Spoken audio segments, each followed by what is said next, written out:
Bonjour peuple de Facebook. Ce matin, je vais avoir une conversation avec les prophètes, avec les pasteurs des nouvelles églises de réveil.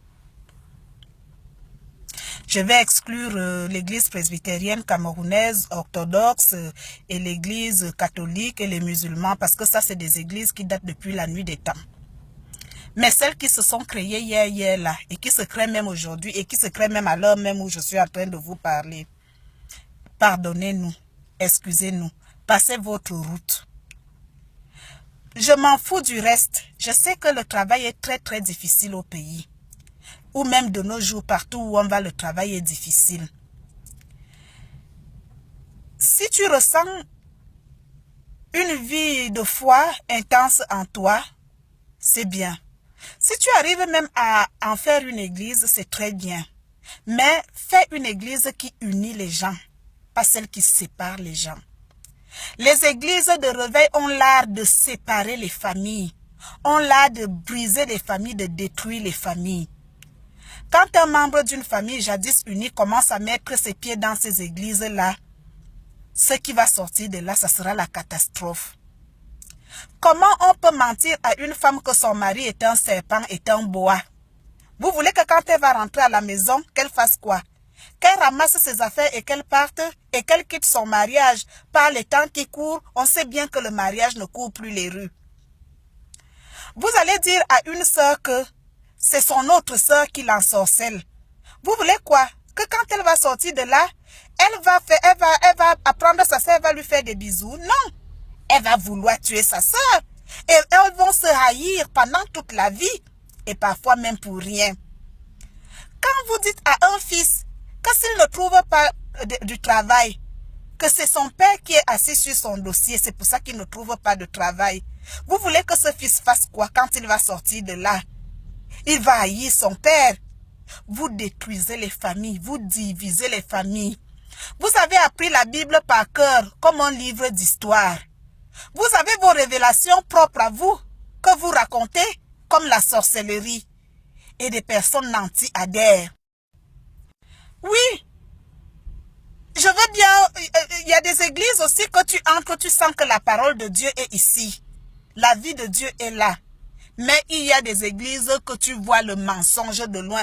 Rien qu'à renifler comme ça, tu vois déjà le mensonge. Le prophète lui-même est très jeune, très bien habillé, très bon parleur. Quand tu regardes sa chaussure qu'il porte aux pieds, tu regardes son costume, tu totalises tout. Ça vaut de l'argent. La quête va commencer du début de la messe à 8 h jusqu'à 17 h, la quête. Déjà d'un côté, vous allez célébrer une messe toute la journée. Et le voisinage, vous vous êtes soucié du bien-être du voisinage? Dites-nous, quand vous priez toute la nuit, vous criez, et les enfants qui dorment à côté, dans la maison d'à côté, qui doivent aller à l'école demain, ils vont faire comment? Quel Dieu vous priez qui vous permet de nuire aux autres en le priant? Les prophètes vous imposaient des jeûnes à vos fidèles. Les personnes sont déjà maigres, dépassées par leurs problèmes. Vous les soumettez à des jeûnes encore interminables. C'est aussi Dieu là-bas. Comment vous pouvez déclarer à quelqu'un qui n'a pas de travail que demain, il sera milliardaire? Le milliard, il est où? Il existe où? Il est posé où? Dites-nous une seule personne qui est déjà devenue milliardaire dans vos églises. Vous promettez l'impossible aux personnes crédules. Voilà. Donc, ce matin, les églises, c'est trop. Vous divisez les familles. Quand vous fassiez votre business, ça, à la limite, on peut comprendre. Parce que chaque flatteur vit au dépend de celui qui l'écoute. Mais ce que je veux vous dire, hein, à vous tous là qui avez divisé les familles d'autrui, et quand je parle aujourd'hui, je ne parle pas des histoires des autres, je parle des histoires qui me sont proches. À vous tous qui avez divisé les familles d'aujourd'hui parce que vous avez tenu les membres de ces familles en otage en leur racontant des conneries, le châtiment de Dieu sera intraitable avec vous.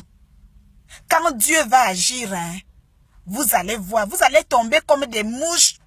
Comme des mouches, vous abusez de la misère du monde sur place pour vous enrichir, vous remplir les poches.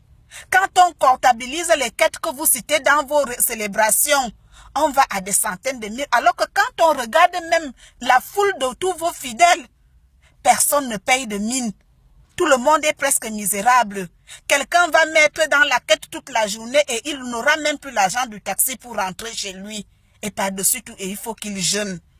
Franchement, les églises là, hein, c'est un business qui vous est gagnant aujourd'hui. Mais chacun d'entre vous vomira l'argent qu'il a escroqué, qu'il a volé aux pauvres fidèles qui étaient en difficulté et qui vous ont remis leur argent parce que vous leur avez promis des mystères. Arrêtez de diviser les familles. Arrêtez de raconter la sorcellerie aux familles. Vous mentez. Moi, je dis vous mentez. Vous pouvez me maudire comme vous voulez. Hein. Moi, ça ne marchera pas. Parce que dans vos mêmes églises, on m'a proclamé bénédiction.